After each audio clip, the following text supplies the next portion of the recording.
continuer notre petite série où je vous montre quelques versets dans l'Ancien comme dans le Nouveau Testament qui indiquent et qui prouvent que le salut appartient uniquement à Yasharal et personne d'autre. Et là, on va aller voir dans le livre de Azra. Et on va commencer avec le 2 Azra 2. Yahouah dit: j'ai fait sortir ce peuple de la servitude. Je leur ai donné mes commandements par mes serviteurs, les prophètes, qu'ils n'ont pas voulu écouter. Ils ont annulé mes conseils. La mère qui les a enfantés leur dit: allez mes enfants, car je suis veuve et abandonnée. Je vous ai élevés dans la joie et je vous ai perdus dans la détresse et l'angoisse, car vous avez péché devant Yahouah Aloua et vous avez fait ce qui est mal devant moi. Et maintenant, que puis-je faire pour vous? Car je suis veuve et abandonnée. Allez mes enfants et demandez la miséricorde de Yahouah. Quant à moi, ô Père, je t'invoque comme témoin, en plus de la mère de ces enfants, parce qu'ils n'ont pas voulu respecter mon alliance, pour les amener à la confusion et leur mère à la ruine, afin qu'ils n'aient pas de descendance. Qu'ils soient dispersés parmi les païens, que leur nom soit effacé de la terre, car ils ont méprisé mon alliance. Yahouah dit à Azra: dis à mon peuple que je lui donnerai le royaume de Yarushalam que j'aurai donné à Israël. Je reprendrai aussi leur gloire à moi et je leur donnerai des tabernacles éternels que j'avais préparés pour eux. Ils auront l'arbre de vie pour parfum odorant. Ils ne travailleront pas et ne se lasseront pas. Demandez et vous recevrez. Priez pour que vos jours soient peu nombreux, pour qu'ils soient abrégés. Le royaume est déjà préparé pour vous. Veillez. Appelez le ciel et la terre en témoignage. Appelez-les à témoigner, car j'ai écarté le mal et créé le bien, car je suis vivant, dit Yahouah. Mère, embrasse tes enfants. Je les ferai sortir avec allégresse, comme le fait une colombe.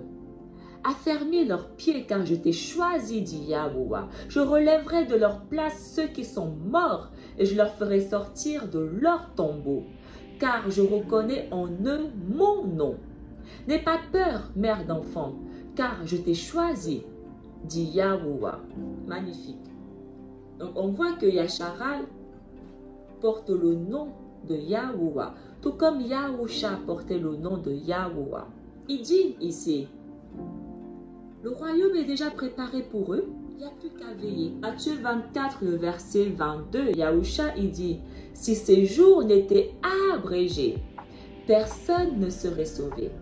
Mais à cause des élus, ces jours seront abrégés. Et on retrouve exactement la même chose ici dans le livre de 2 Azra. Priez pour que vos jours soient peu nombreux, pour qu'ils soient abrégés. Yahouah a préparé le royaume pour Yasharal. C'est là qu'il faut encore demander aux chrétiens: quel est le royaume que votre Jésus soi-disant a promis de vous donner? Parce que vous dites que vous allez être enlevés, que Jésus va venir vous enlever. Il va vous emmener où? Si on continue toujours le chapitre 2, reste tranquille mon peuple et repose-toi, car ton repos viendra. Nourris tes enfants, bonne nourrice, et affermis leurs pieds. Quant aux serviteurs que je t'ai donnés, aucun d'eux ne périra, car je les exigerai d'entre vous.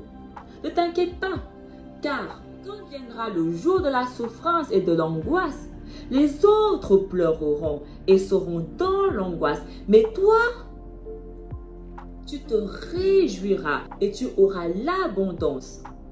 Quand mon jour va arriver, toutes les autres nations seront dans l'angoisse et pleureront. Mais toi, Yasharal, mon peuple que j'ai préservé, tu te réjouiras et tu auras l'abondance. Les nations vous envieront. Les nations, Yasharal, vont vous envier. Mais elles ne pourront rien contre vous, dit Yahouah. Mes mains te couvriront, afin que tes enfants ne voient pas la géhenne. Donc seulement les enfants de Yasharal ne verront pas la géhenne. Réjouis-toi, mère, avec tes enfants, car je te délivrerai, dit Yahuwah. Souviens-toi de tes enfants qui dorment, car je les ferai sortir des lieux secrets de la terre et je leur ferai miséricorde, car je suis miséricordieux, dit Yahuwah le Tout-Puissant. Embrassez vos enfants jusqu'à ce que je vienne et annoncez-leur la miséricorde, car mes puits débordent et ma grâce ne faillira point. Seul Yacharal obtient la miséricorde, le pardon des péchés. Si on continue le même chapitre toujours, plus bas, c'est pourquoi je vous dis, nation qui entendez et comprenez, cherchez votre berger, il vous donnera le repos éternel, car il est tout proche, celui qui viendra à la fin des temps. Soyez prêts pour les récompenses du royaume, car la lumière éternelle brillera sur vous pour toujours. Fuyez l'ombre de ce monde, recevez la joie de votre gloire. J'appelle à témoigner ouvertement de mon Sauveur. Recevez ce qui vous est donné par Yahuwah et soyez dans la joie en rendant grâce à celui qui vous a appelé au royaume céleste. Levez-vous et regardez le nombre de ceux qui ont été scellés au festin de Yahuwah. Apocalypse parle de ça. Ceux qui ont été scellés au festin de Yahuwah, ceux qui ont été invités, appelés au festin, aux noces de l'agneau. Yacharal, ceux qui se sont retirés de l'ombre du monde, ont reçu de Yahuwah des vêtements glorieux. Reprends ton compte, Sion, et fais le compte de ceux d'entre toi qui sont vêtus de blanc, ceux qui ont accompli la loi de Yahuwah. Yahusha, il dit, celui qui m'aime garde mes commandements. Et il parle au nom de Yahuwah. Ce sont ces personnes-là qui ont gardé les commandements de Yahuwah, qui ont été revêtus de blanc. Ceux de Sion. Le nombre de tes enfants que tu désirais ardemment est accompli. Demande la puissance de Yahuwah afin que ton peuple qui a été appelé dès le début soit sanctifié. Yacharal qui a été appelé dès le début. C'est eux les appelés dont la Bible parle. Pas une seule seconde, ça parle des nations étrangères. Moi, Azra, je vis sur la montagne de Sion une grande foule que je ne pouvais pas dénombrer. Et tous louaient Yahuwah par des chants. Au milieu d'eux, il y avait un jeune homme de haute stature, plus grand que tous les autres. Et sur chacune de leurs têtes, il posait des couronnes. Et il était plus élevé qu'eux. Je fus très étonné de cela. Alors j'interrogeai le messager et je dis, « Qu'est-ce que c'est, mon Adon ?» Il prit la parole et me dit, « Ce sont ceux qui ont quitté les vêtements mortels et revêtu les vêtements immortels et qui ont confessé le nom de Yahuwah. Maintenant, ils sont couronnés et ils reçoivent des palmes. » Puis, je dis au messager, « Et qui est le jeune homme qui leur pose des couronnes et leur donne des palmes dans les mains ?» La même foule qu'on voit dans le livre d'Apocalypse, c'est la même foule que Azra ici, il est en train de parler et de décrire. Il répondit donc et me dit, « C'est le fils de Yahuwah qu'ils ont confessé dans le monde. » Cette foule sont toutes les personnes qui ont confessé Yahusha, les deux témoins, les deux oliviers qui ont été ouans, qui ont été scellés, marqués pour le service du Adon de la terre, Yahusha. Les 144 000. C'est cette foule qu'il est en train de voir. Les 144 000. C'est les 144 000 qui ont confessé le fils de Yahuwah. Puis, j'ai commencé à faire l'éloge de ceux qui défendaient si vaillamment le nom de Yahuwah. Alors le messager me dit, « Va et dis à mon peuple quelle sorte de choses et quelle grande merveille de Yahuwah Aloua tu as vu. »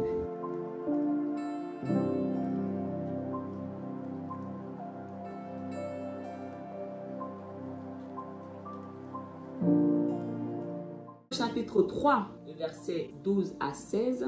Lorsque les habitants de la terre commencèrent à se multiplier, ils multiplièrent aussi les enfants, les peuples et les nations nombreuses, et ils recommencèrent à être plus impies que leurs ancêtres. Comme ils agissaient méchamment devant toi, tu en as choisi un parmi eux dont le nom était Abraham. Rien que déjà à l'époque d'Abraham, ils étaient pires que avant le déluge. Parce que l'humain croit que on est meilleur. Non, non, non, non, non, non. Nous sommes pires. Cette génération-là, on ne peut pas faire pire que ça. Nous sommes les pires. Si déjà Yahuwah les a tous exterminés parce qu'ils étaient tous mauvais, combien plus nous qui sommes pires que eux, vous pensez qu'il va nous épargner? Il est temps de se réveiller, hein? Mais vraiment, il est temps de se wake up. Tu l'as aimé et c'est à lui seul que tu as annoncé secrètement de nuit la fin des temps. Et tu as conclu avec lui une alliance éternelle en lui promettant de ne jamais abandonner sa descendance.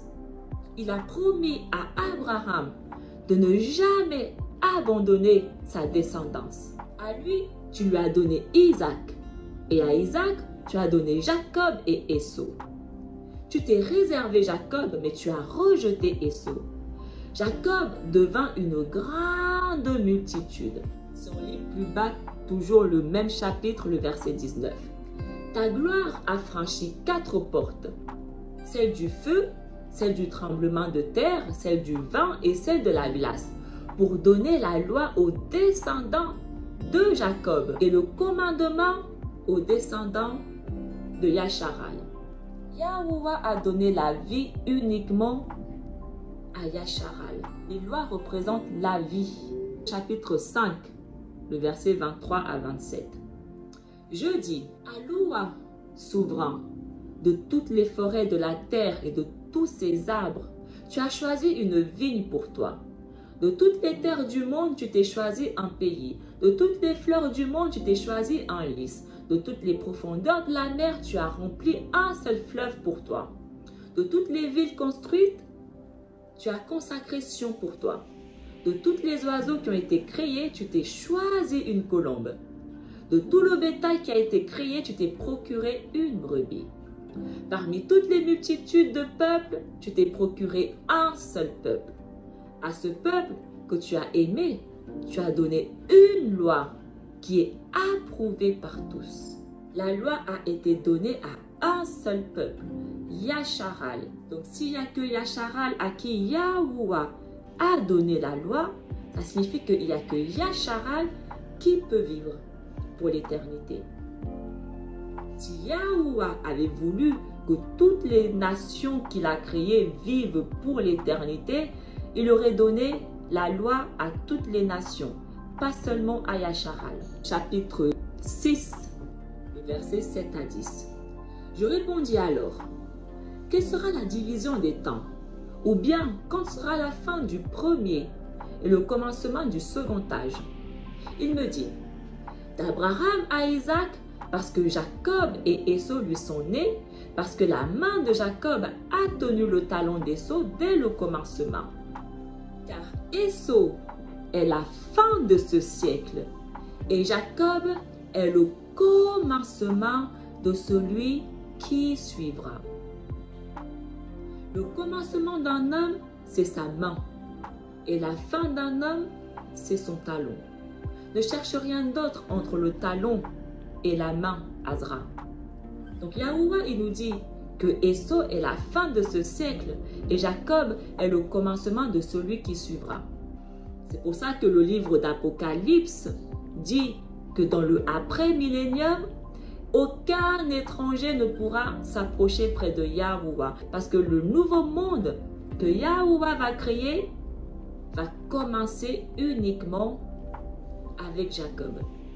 Aucun étranger dans le nouveau monde ne viendra près de Yahuwah, mais seulement Israël, ceux qui ont leur nom dans le livre de vie. Le livre de vie ne concerne que Israël. Le même chapitre toujours un peu plus bas, le verset 53 à 59. Le 6e jour, tu as ordonné à la terre de produire devant toi du bétail, des animaux et des reptiles. Sur ceci, tu as établi Adam comme chef de tous les œuvres que tu as faites. C'est de lui que nous sommes tous issus, le peuple que tu as choisi. Et Yahuwah a fait la promesse à Adam que lui et sa descendance, lui et sa postérité reviendront habiter dans le jardin d'Éden. Et là, Ezra dit que c'est de Adam que le peuple que tu as choisi est tous issu. J'ai dit tout cela devant toi, Yahuwah, parce que tu as dit que c'est pour nous que tu as fait ce monde. Quant aux autres nations qui viennent aussi d'Adam, tu as dit qu'elles ne sont rien, qu'elles sont comme des crachats. Tu as comparé leur abondance à une goutte qui tombe d'un seau. Là, Ezra dit que toutes les autres nations qui sont issues d'Adam ne comptent pas aux yeux de Yahuwah, mais seulement Yasharal. C'est pour Yasharal que Yahuwah a fait le monde. Voilà pourquoi le nouveau monde, Yahuwah va s'assurer que le Satan ne vienne plus déstabiliser. Maintenant, Yahuwah, voici que ces nations qui sont réputées être rien dominent sur nous et nous dévorent. Mais nous, ton peuple, que tu as appelé ton premier-né, ton unique enfant et ton fervent amant, nous sommes livrés entre leurs mains. Or, si le monde a été fait pour nous, pourquoi ne possédons pas notre monde en héritage? Combien de temps cela durera-t-il? Et ici, on voit encore un magnifique exemple où le monde est utilisé pour parler de Yasharal. Parce qu'ici, il parle de la terre de Yasharal, du pays d'Israël. Et en parlant du pays d'Israël, il parle en disant le monde. Donc, on voit encore un magnifique exemple. Et il dit à Yahuwah, mais Yahuwah, si c'est pour nous que tu as créé Sion, pourquoi ce n'est pas nous qui possédons Sion? Lorsque la Bible parle du monde, il ne faut pas tout de suite dire que ça parle du monde entier. Dès le moment où on a ce raisonnement, on est dans l'erreur. On ne comprendra jamais la parole de Yahuwah. Si on lit le chapitre 7. Lorsque j'eus achevé de prononcer ces paroles, le messager qui m'avait été envoyé les nuits précédentes fut envoyé vers moi. Il me dit, « Lève-toi, Azra, et écoute les paroles que je suis venu te dire. » J'ai dit, « Parle, mon Adon. » Il me dit alors, « Il y a une mer placée dans un lieu large, afin qu'elle soit large et vaste. Mais son entrée est placée dans un lieu étroit, afin d'être comme un fleuve. Celui qui veut entrer dans la mer pour la regarder ou pour la dominer, s'il ne passait pas par l'entrée étroite, comment pourrait-il entrer dans la partie large? » J'ai dit, « C'est ainsi, Adon. » Il me dit alors, « C'est ainsi qu'est la part de Yasharal. C'est pour eux que j'ai fait le monde. Ce qui se passe maintenant a été décidé quand Adam a transgressé mes lois. Alors, les entrées de ce monde ont été rendues étroites, douloureuses et pénibles. Elles ne sont que peu nombreuses et mauvaises, pleines de périls et impliquées dans de grandes épreuves. » Par rapport à la compréhension biblique que j'ai, aux révélations que j'ai, là je ne peux pas en parler maintenant parce que ce n'est pas le sujet. Mais le monde, il faut comprendre que ça représente le jardin d'Éden. Mais les entrées du monde supérieur sont larges et sûres et produisent des fruits immortels. Les entrées du monde supérieur. Quel est le monde supérieur? Le jardin d'Éden. Ainsi, si les vivants n'entrent pas dans ces choses difficiles et vaines, ils ne pourront jamais recevoir ce qui leur sont réservés. Là, le chemin étroit, c'est un chemin pénible, désagréable, rempli de douleur, de détresse, mais c'est un chemin obligatoire. Si nous voulons recevoir l'héritage, la promesse, il faut comprendre que Yahuwah, il juge les vivants et les morts. Notre jugement, il est sur terre. C'est pour ça que nous passons par ces phases douloureuses de la vie. Parce qu'on doit tous être jugés. à cause de la transgression d'Adam. Et parce que nous sommes nous-mêmes des pécheurs. Donc si nous arrivons à persévérer jusqu'à la fin, à traverser tous ces chemins pénibles et difficiles et ne pas lâcher prise, alors on arrivera à l'héritage et on ne sera plus jugé. Ce que nous vivons représente notre jugement. Donc nous sommes tous jugés d'une manière ou d'une autre, les morts comme les vivants. Le chapitre 8, le verset 45. Ne t'irrite pas contre nous, mais épargne ton peuple et aie pitié de ton héritage, car tu as pitié de ta propre création. Yasharal est l'héritage de Yahuwah. Le chapitre 9, le verset 29 à 31. Yahuwah, tu t'es montré au milieu de nous, à nos pères dans le désert, quand ils sont sortis de Mizraïm et quand ils sont arrivés dans le désert où personne ne marche et qui ne porte pas de fruits. Tu as dit, écoute-moi Yasharal, écoute mes paroles, semence de Jacob. Car voici, je sème en toi ma loi, et elle portera du fruit en toi, et tu seras glorifié en elle pour toujours. Et c'est exactement ce que Yahuwah il a reproduit avec la nouvelle alliance. Il a semé sa loi en nous. Il a placé sa loi en nous afin que nous soyons glorifiés pour toujours. Le chapitre 12, le verset 45 à 47. Car nous ne sommes pas meilleurs que ceux qui sont morts. Et ils pleurèrent d'une voix forte. Je leur répondis, prends courage, ô Yasharal. Ne sois pas triste, maison de Jacob, car le Très-Haut se souvient de toi. Le Puissant ne vous a pas oublié pour toujours. Il s'est souvenu de nous en envoyant son Fils, son élu, nous délivrer. Les païens essaient de venir nous voler ça et venir dire que c'est eux à qui Yahuwah a donné la grâce. Lorsqu'il n'y a absolument aucun verset dans la Bible qui dit ça. Mais ils viennent inventer, les chrétiens viennent inventer. Commencez à les mettre un peu au challenge, ces chrétiens. Parce qu'ils aiment beaucoup citer le Nouveau Testament, mais qui ne comprennent même pas, déjà, parce qu'ils ne peuvent pas comprendre la Bible. Mais demandez à un chrétien de vous montrer au moins 2 à 3 témoins dans l'Ancien Testament où Yahuwah, il dit qu'il donnera le salut, la vie éternelle aux non-israélites. Demandez-leur aussi quel royaume est-ce qu'ils vont hériter, quel paradis. Parce que tous les paradis sont déjà occupés. Je pense qu'il est temps qu'on arrête de manger le mensonge des chrétiens. Il est temps. Yahuwah est en train de retirer le voile qui empêche son peuple, Yasharal, de voir. Le christianisme est ce voile. Les religions sont les voiles qui empêchent son peuple de voir. Les religions gardent son peuple endormi dans la mort. Ils veulent condamner toute l'humanité parce qu'ils sont déjà eux-mêmes condamnés. Et Yahuwah ne laissera pas faire. Il s'est réservé un reste. Tous les autres vont périr, mais il s'est quand même réservé un reste. Et nous faisons partie de ce reste, les 144 000. Ceux qui n'en font pas encore partie, donnez tout pour en faire partie. Revenez à la vérité. Et la vérité, ce n'est pas Jésus. Ce n'est pas le Messie qui est venu en son propre nom. Ce n'est pas lui le Sauveur. Le Sauveur, c'est Yahuwah, le Père, le Alaï de Yasharal. C'est lui notre Sauveur.